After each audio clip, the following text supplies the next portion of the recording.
একটা ছোট্ট গ্রামে থাকতো এক বুদ্ধিমান বানর। তার নাম ছিল বাকু। এই বাকু একদিন সে জঙ্গলে শুনল- যাবি না, ওখানে ভয়ঙ্কর ভূত থাকে।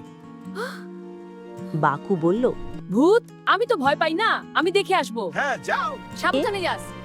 রাতে বাকু জঙ্গলে গেল। হঠাৎ সে শুনল কে ওখানে? কে ওখানে? একটা সাদা ভূত ভেসে উঠল।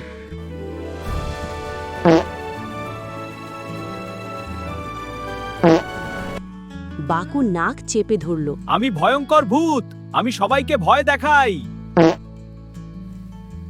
তোমার ভয় না, তোমার গন্ধ ভয়ঙ্কর। আমার ভূত গন্ধ লজ্জা সত্যি। পেয়ে বলল। আমি আসলে খুব একা, তাই সবাইকে ভয় দেখাই। বাকু হাসল। ভয় দেখাতে হবে না, বন্ধু হও। ভূত খুশি হয়ে গেল, আর এভাবেই ভয় বদলে গেল বন্ধুত্বে।